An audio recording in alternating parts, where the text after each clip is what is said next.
Hello, greetings. How's everybody doing today? So, I'm here on my Friday Lives My Music, Cindy Dean music page, and usually I have something to tell you, but today I actually wanted to just discuss in this crazy, mixed up, absolutely crazy time.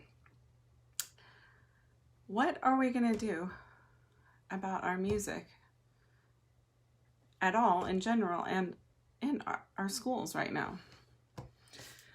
In this particular time, most school districts around the United States don't know what the school year start is going to be like. I'm not sure if it sounded like it's still pretty much under discussion in our area. In our state, in California, they have some pretty strict guidelines about going back to school. In our area, we are always fighting for music in general just to stay in our schools. And now what are we going to do? So they were already cutting music in our district for this coming school year prior to the pandemic due to, shortfalls and whatnot. And now it's even worse, of course. So I don't have all the answers, but I wanted to open up a discussion about this. So if you're tuning in, I'm only going to know who you are if you comment below. So if it's on the live or on the replay, doesn't make a difference. Just let me know you're here. Shout out below. And then also, if you find value in this, like, share, show some love, then it helps our communities here online, know that there's value, and they'll put it up higher for people to see. And like I said, I don't have any answers for this topic, but it's a topic that's going to be in discussion a lot. Hi there. Thanks for joining. Let me know who you are below. It's a topic that's going to be a continuous one for a while, I think, because for one thing, nobody knows the status of the school year.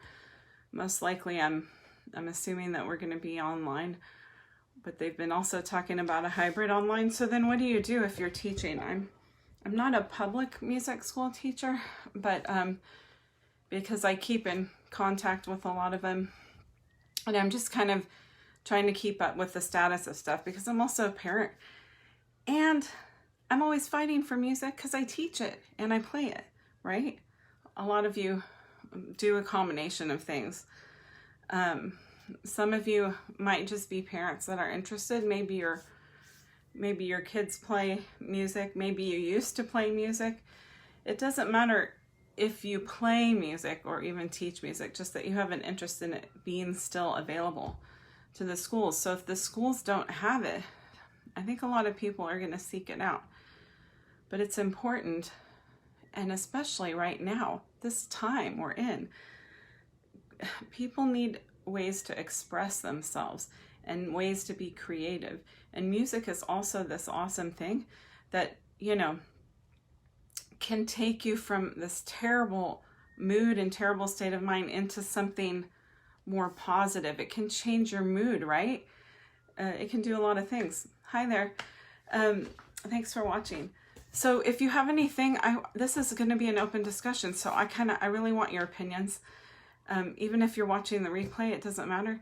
So just kind of give me what do you think? What do you think we should do? How do we fight to keep the music and arts alive in our schools right now when they're already having financial difficulties, even prior to this pandemic and everything that's going on? It's been always a constant battle where all the places that I've lived around the United States, and it seems like it really doesn't ever end. And now it's just going to be so much harder. Now I know that with my son's program at the end of this year, they didn't really do that much. But I know, for example, one of the things that some band directors were using, it's a program. It's been around for a long time. Now it's an app. You used to have to download it on the computer, CD-ROM, different things. Hi, Scott. Thanks for tuning in. It's called Smart Music. And I used it probably like, I don't know, I want to say like 15, I don't know if it's been around for 20 years, but it feels like it's been around for a long time. And it's a lot different program now. It's a lot more geared towards band directors. But I downloaded like a free thing to try and see like if I could use it with my private students. And so that was one thing, because they have a lot of tests for the band directors, like in the method books, but you can play along with stuff. So that, you know, something that you can do, right? If you're teaching and you're not teaching in person and in group situations, and you want to get kids to still be playing music, and I have a lot of ideas for like my own students, but I'm trying to figure out like, what are they going to do in the schools? I don't know. What do you think? I think now it might just be a combination of things. Like, it's not maybe going to be performing as much. Maybe we still need to have some music, and maybe they need to teach them a variety of things in band or whatever class the music ends up being in the schools, assuming that there's still going to be stuff, because we don't want it to disappear. I'm always constantly fighting for it. But one example might be that they teach a little bit more creativity and learning composition, and it doesn't have to be like perfect like maybe we would in college level, you know, for high school or junior high, middle school. There's ways to teach it that just makes them get more interested, be creative, write their own melody, put it together with some other parts. Maybe they can record it. Maybe you can teach them other stuff too, like listening. Listening is really important, right? When we're playing our instruments, especially like as me being a brass player and also a vocalist, listening is very key. And so a lot of times, I think students need to learn to listen, and that's like one thing that you can teach. And I mean, you can even do it in your own studio. Like, I was thinking about it too, like for private lessons, like just having the kids sit there, I don't know, take like, I mean, you can set a timer on your phone. A lot of people, most kids have some kind of device. Turn it on and maybe do like 30 seconds, maybe 1 minute. I don't know, just pick a time and have them just sit quietly and see what sounds they hear. And then write those down, and then do it again and see if they notice anything else. And of course, if you're in your house, things change, right? Maybe you're sitting outside your front porch listening. How many different sounds can you hear? And even though you're not playing your instrument, it's teaching you how to listen. So there's still, I believe, like a lot of things that they can teach online, even if it's not in person all the time. Hi, Sarah. That it will help them develop themselves as musicians, you know, good ears, learning to listen to things. So there's a lot of practicing and ways to do things that are away from the playing the instrument that's going to help. So listening, so taking 30 seconds, 60 seconds, maybe doing it multiple times, maybe different times of the day. See what they can hear. And it could be like a plane, maybe the phone's ringing. Hi, Vince. Maybe their brother's screaming. Maybe the dishes are being put away. Maybe that you can hear birds. I was just outside earlier this morning, and I was just noticing that it was pretty quiet, but I could hear probably like 5 different bird sounds. And I'm not like a birder. I don't know what they bird person. I don't know what they all are, but anything like that, like it just trains their ears. So you don't have to be sitting there playing your instrument.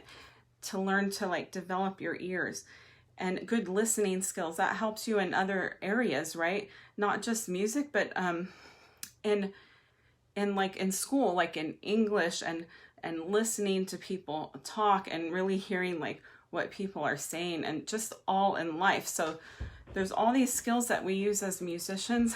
And I think that if we stop teaching it altogether and don't have it in the schools, it's going to be a very big mistake.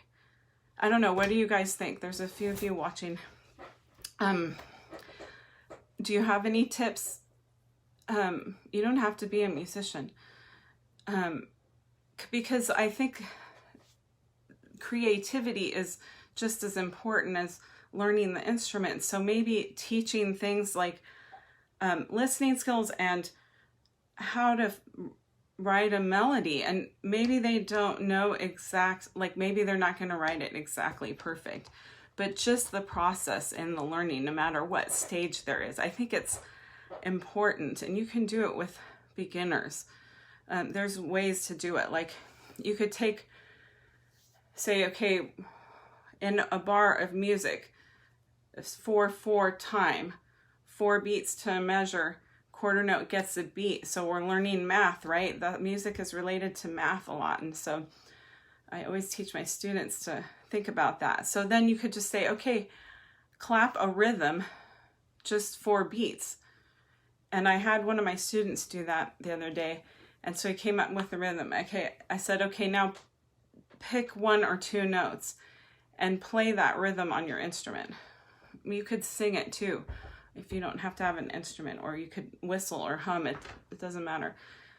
Pick 2 pitches. And then he did that. And then I said, okay, now we're going to do it again. Take 4 beats and pick a rhythm. So it could be simple, right? 1, 2, 3, 4, or it could be more complex, right? It could be anything they want. Like, so they're taking something simple, and maybe they don't know how to write it out exactly, and you could help them with that. Like if you're doing it individually, if you're doing it in a class situation, it's a little bit different online and stuff, but there's different ways to do it. And this is just one example. And then I said, okay, now pick those same 2 notes or another note, or you can tell them whatever you want, and play that rhythm. And so he did. And I said, now put those 2 measures together. And he did. And I said, you just wrote a phrase, a little bit of a melody, a sentence. So like a musical phrase is like a sentence. So that's how we're relating music to other things too. Makes them understand it better. And so getting rid of it completely, I don't want to see that happen. I'm kind of worried that it's going to start to happen with all the, like, we don't even know what we're doing, right? When school starts, I'm kind of assuming we're going to be online again, but they're talking about a hybrid combination of that. I don't see the regular ensembles happening. I just don't know how that, I mean, there's so many variables. I don't know when I'm going to play like a live orchestra concert. It's not, I have a feeling it's not going to be anytime soon. I mean, the fact that they canceled the Hollywood Bowl season, what was it, like the 98th season? Do you guys know? I think it was the 98th season. They've never, or in 98 years, I think it was like they've never canceled the summer Hollywood Bowl season. Just like insane.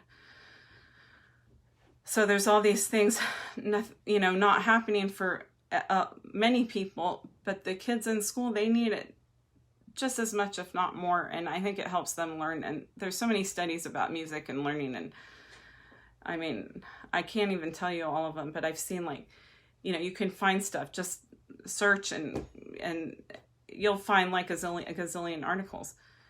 But if any of you have any other tips, like share below, because I think having an open discussion about this is a worthwhile thing, because the more things you have, like if you want to go talk to your school board or send them an email or what have you, or if you're kids in school and, send your music teacher an email and say, hey, how are they going to, do music this year? Maybe they don't know yet, But if you had an idea and say, hey, I was thinking about this, what do you think about XYZ? And they might be like, oh, that's a great idea, I never had. So just having an open discussion. And I know that like one of my friends is a band director, and she was talking about how they use smart music. So they had a lot of tests and stuff, and I was reading an article in Forbes this morning, actually, in Forbes, a recent article. And it was about a teacher in the Bay Area in Northern California, close to my home. And they were he was using some composition things with his students. And they had actually started kind of a new program prior to all this stuff with music. And I think they had like traditional band, but he also set up like a rock music band program.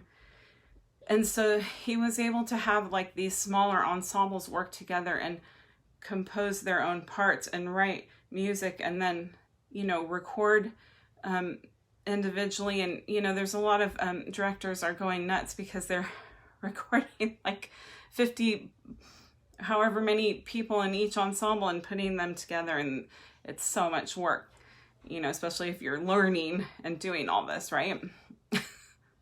But I think it's worth it, and it's important. And so if there's any way to be supportive and to keep some of this going instead of have it disappear, it just means that we as, even if we're just privately teaching, just finding more ways to like have them connect with the music besides just playing and being technical. And maybe that means like improvising. And, I play a little bit of jazz. I'm not a jazz musician like Scott. You're more of that than I am, but you can still teach it, and you can learn as you're teaching. A lot of times there's a lot of things that you can learn as you're teaching. So and you don't have to be an expert at everything that you're teaching. You just have to know enough to help them get started, and then you can always get help, right? Have guests, right? So it's just like my students, we did a Zoom, and I had one of my colleagues come in and do a little online masterclass, and they love just hearing from somebody different, so it's it doesn't always have to be you sharing everything. Even if you're the main teacher, you can ask people to come in and help you, especially if you have really interesting parents that have experiences with things, So just continuing to have them be creative.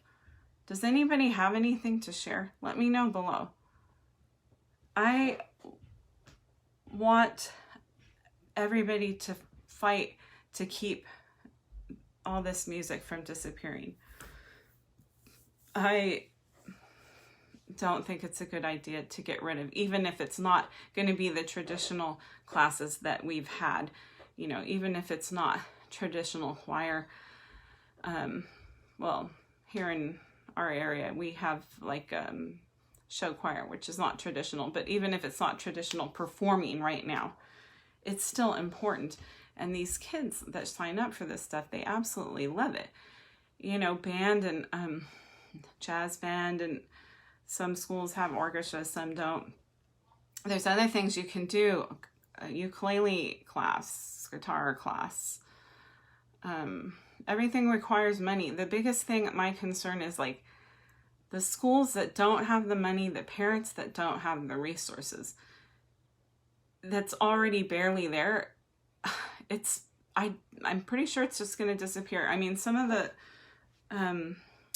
schools that this nonprofit, I played in more than one chamber group in the past with, and we do elementary educational concerts, and they get like 4 different chamber groups for the year, and they sign up, the school signs up for like 3 years, and it doesn't cost them anything because it's like a nonprofit. So, but they hire the musicians, and we go out and play, and we do educational concerts.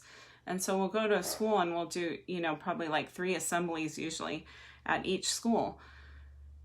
And kids they don't have access to this at their school. So it was like their only source. So if we can't go play, they get nothing, right? Some of the schools that we had played at actually started music programs that it was so well received. And I think the organization will sometimes help them with that too. But I'm not involved in it other than performing with it. So I don't know every detail, but like that's just an example. And these schools that we're playing at are the kids that were like the entire school is on free meals, you know, and a lot of them, they would remember us like from a year ago. They would remember. So, I just, you know, I want to hear other people's ideas too. Like I actually do want this to be a real discussion. So if you're watching, please like, share, show some love. Share with somebody you think has something also valid to share. I didn't write out any summary or anything, but if you want like some notes, summary of this topics that I briefly covered today, you can write #notes and I'll get those to you. But in the meantime, let's have this discussion. Let's not let everything disappear from our schools. And hi, Ingrid. So I don't, like I said, have all the answers, but I think the discussion is worth having and continuing. And please chime in below, like if you have any other ideas. So I just briefly covered just two kind of ideas. So like even if we don't lose music completely in some of our schools, I'm pretty sure that we're going to be unfortunate to lose around the country. Some places are going to lose everything, but I hope that doesn't happen. And what we do end up having might need to be more creative. So kind of what I was talking about is, and I'm not a music, I don't have a credential. I'm not a music educator in the schools. I come in and do other things, and I'm a private teacher. But one of the things was that I was starting to do with some of my students too, is like teaching them how to write a melody, or even just starting with a rhythm. So in the sense of like teaching composition and letting them be creative. Another part of that is improvisation. You don't have to be a great improviser to teach that, right? And then that was the main thing. And then just being creative and using composition as a way to get them, you know, to be creative and still have this outlet. And then I mentioned there was a director in Northern California that he had started these prior to the pandemic, like an extra on music type of program in their schools. Like they had some of the traditional ones, and they started like this rock band program.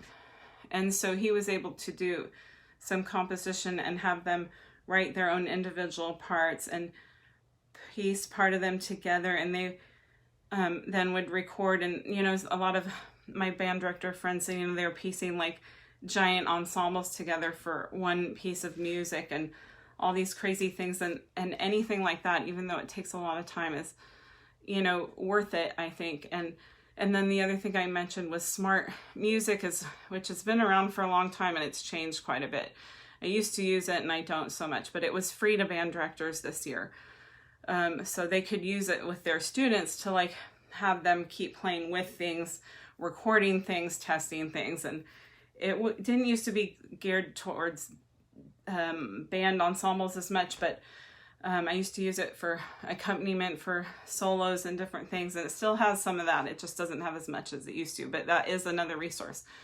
And so also, if you have any other resources that you think might be helpful, even if it's not necessarily for like keeping music in our schools, just for those of us that teach privately, comment below, because think that just this discussion and making what we do valuable and keeping kids interested in playing, even if we can't do it in the schools, we as other private teachers and different things can still we still need to be creative in the ways that we teach.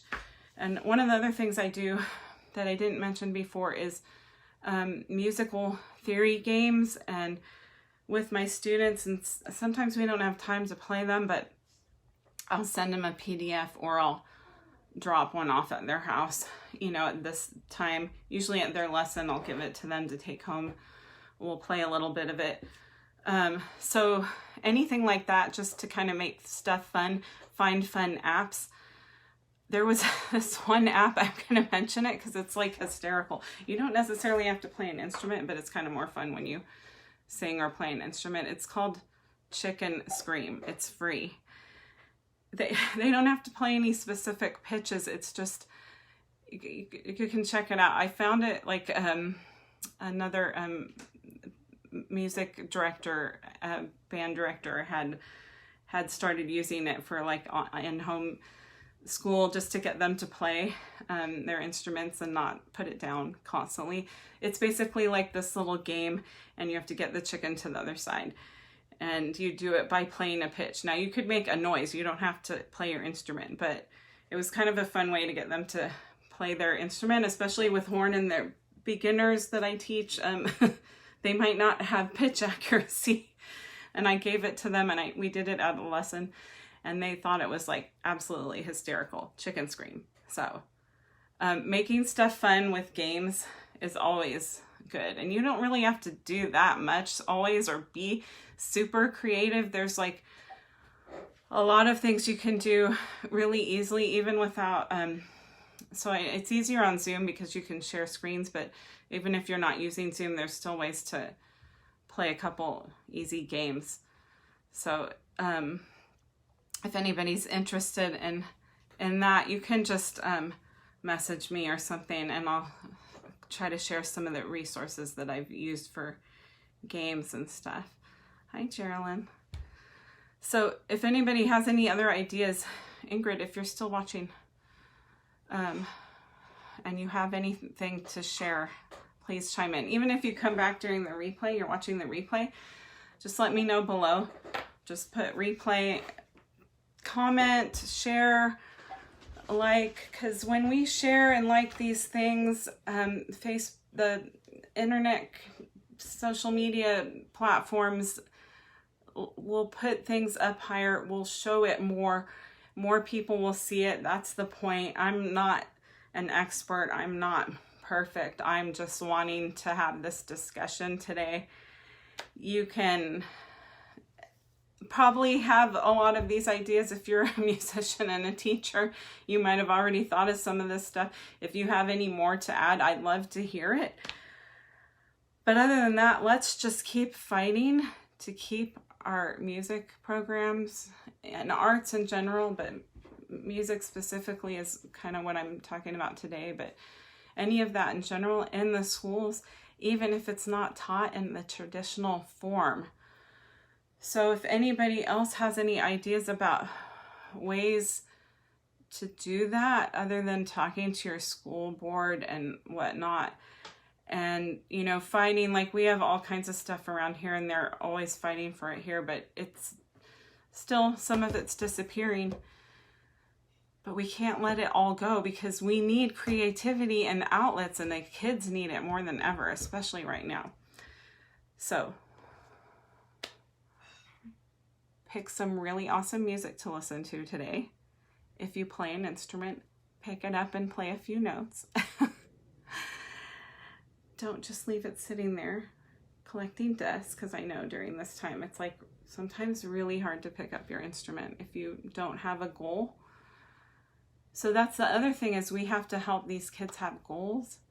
If you're a private teacher and you want me to give you a few of the resources I've used for music games, ask me. I haven't created anything specific myself. I've just spent a lot of time looking for stuff to teach more creatively and so the kids have more fun.